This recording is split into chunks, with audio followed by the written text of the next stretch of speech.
शुद्ध कणिका गुणसूत्र chromosome nucleus के भीतर न्यूक्लियोप्लाज्म में सूत्रबद्ध रचना पाई जाती है जिसे शुद्ध कणिका गुणसूत्र कहते हैं। गुणसूत्रों के अनेक सूक्ष्म रचनाएं पाई जाते हैं। गुणसूत्रों में अनेक सूक्ष्म रचनाएं पाई जाती हैं जिन्हें जीन कहते हैं। इसी जीन के द्वारा क्रोमोसोम एक वंश से दूसरे वंश तक आनुवंशिक गुणों हेरिडेटरी कैरेक्टर्स को पहुंचाने का कार्य करते हैं। मानव कोशिका में क्रोमोसोम की संख्या 46 यानी 23 जोड़े होती है। माइटोकॉन्ड्रिया साइटोप्लाज्म में विभिन्न आकारों की अनेक छोटी छोटी रचनाएं रोड के आकार का अंडाकार स्फेरिकल संरचना बिखरी रहती है जिसे माइटोकॉन्ड्रिया कहते हैं। साइटोप्लाज्म में विभिन्न आकार की छोटी छोटी रचनाएं रोड के आकार एवं अंडाकार स्फेरिकल संरचनाएं बिखरी रहती है जिसे माइटोकॉन्ड्रिया कहते हैं। यह बहुत अधिक संख्या में कोशिका में छाए रहते हैं जो कोशिका श्वसन सेल रेस्पिरेशन के लिए उत्तरदायित्व होते हैं। माइटोकॉन्ड्रिया को कोशिका का ऊर्जा गृह पावर हाउस कहा जाता है जो जीवन के विभिन्न क्रियाओं के लिए ऊर्जा उत्पन्न करती है। टिश्यू ऊतक टिश्यू एक अंग को बनाने वाली एक ही तरह की कोशिकाओं के समूह को ऊतक कहते हैं। हर एक ऊतक अपने आकार तथा क्रिया में एक दूसरे से भिन्न होते हैं। मानव शरीर में विभिन्न प्रकार के ऊतक पाए जाते हैं जो सामूहिक रूप से पूरे शरीर का संचालन करते हैं अर्थात समान रचना तथा समान कार्य वाली कोशिकाओं के समूह को ऊतक कहते हैं। समान रचना तथा समान कार्य वाली कोशिकाओं के समूह को ऊतक कहते हैं। ऊतक के प्रकार टाइप्स ऑफ टिश्यू मांसपेशीय ऊतक मस्कुलर टिश्यू दो प्रकार के होते हैं। ऐच्छिक ऊतक एवं अनैच्छिक ऊतक voluntary tissue and non voluntary tissue. हाथ पैर के ऊतक इनकी क्रियाएं मनुष्य के अधीन होती है इसे ऐच्छिक ऊतक भी कहते हैं। अनैच्छिक ऊतक नॉन वॉलंटरी टिश्यू हृदय के ऊतक इनकी क्रियाएं स्वतः संचालित होती हैं ये नॉन वॉलंटरी टिश्यू कहलाते हैं। तंत्रिका तंत्र के ऊतक नर्वस टिश्यू ये ऊतक मस्तिष्क की तथा विभिन्न अंगों से सूचना ले जाने का कार्य करते हैं। ये ऊतक संपूर्ण शरीर में विद्यमान रहते हैं। इनकी मदद से अनजाने में ही हमारे अंग कार्य कर लेते हैं। जैसे शरीर पर यदि कोई कीड़ा बैठता है तो तंत्रिका ऊतक तुरंत मस्तिष्क को खबर देता है और मनुष्य झट से कीड़ा को भगा देता है। संयोजी ऊतक कनेक्टिव टिश्यू ये ऊतक शरीर के सभी अंगों को परस्पर जोड़ कर रखते हैं। इनके कई प्रकार है। इंटरनल टिश्यू यह ऊतक के नीचे तथा अंगों के बीच में होते हैं। फैटी टिश्यू यह आंत की झिल्लियों शिराओं धमनियों के नीचे होती हैं। ये आंत की झिल्लियों शिराओं धमनियों के नीचे होती हैं तथा पूरे शरीर में पाए जाते हैं। रेशेदार ऊतक फाइब्रस टिश्यू धमनियाँ तथा शिराएँ इसी से ढकी रहती है।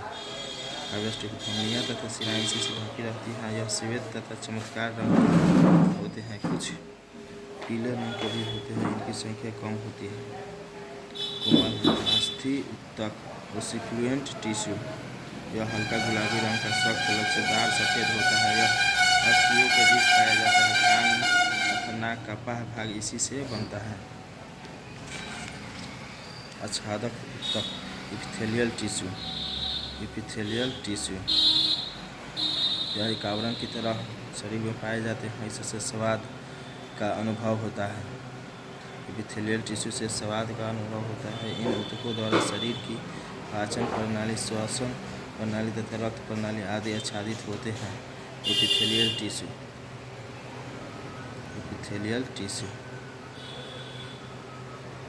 शरीर के सभी बाह्य व भीतरी मुक्त सतहों पर आवरण बनाने वाली ऊतक को एपिथेलियल ऊतक कहते हैं। इसकी कोशिकाएं एक दूसरे से इतनी सटी रहती है कि उनके बीच अंतर कोशिकीय स्थान नहीं रहता है।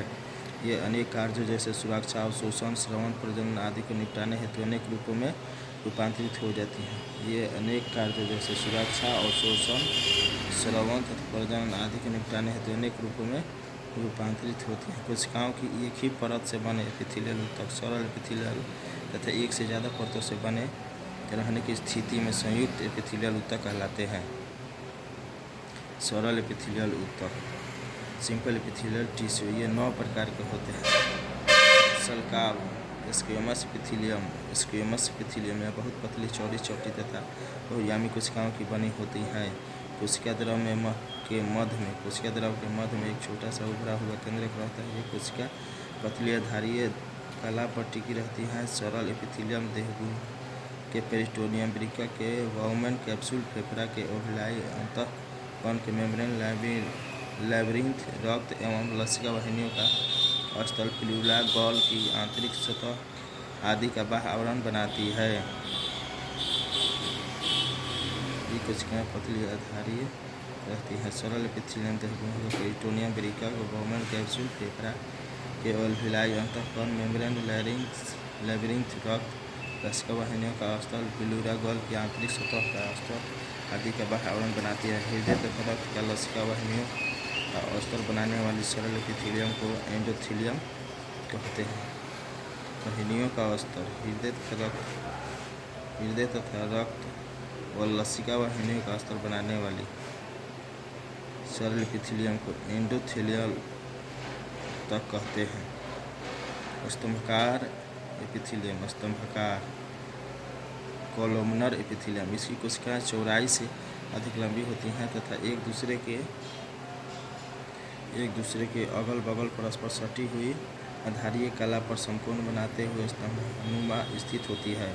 स्तंभाकार एपिथेलियम आमाशय, आंत तथा पित्ताशय को स्तरित करती है, जहाँ ये क्रमशः भोजन के अवशोषण तथा स्तंभ का कार्य करती हैं। घनाकार एपिथेलियम, क्यूबॉइडल एपिथेलियम, यह समान लंबाई, चौड़ाई व मोटाई युक्त कोशिकाओं की बनी होती है। इनके केंद्रक थोड़े बड़े तथा अंडाकार होते हैं। घनाकार एपिथेलियम लार ग्रंथियों तथा अग्नाशय की नलिकाओं का स्तर या हिराट ग्रंथि का फॉलिकल्स बनाती है।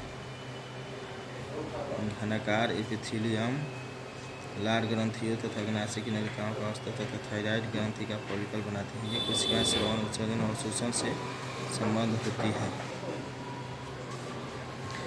रोमाभी एपिथेलियम, सिलिएटेड एपिथेलियम, रोमाभी एपिथेलियम का निर्माण स्तंभाकार कोशिकाओं के रूपांतरण से होता है, जिनके मुक्त सिरे पर रोमाभ आते हैं। रोमाभ प्रोटोप्लाज्म के बाल सरीखा प्रवर्ध। सिलिएटेड एपिथेलियम शरीर के खोखले अंगों जैसे कैसा है तो बताइएगा तब ना।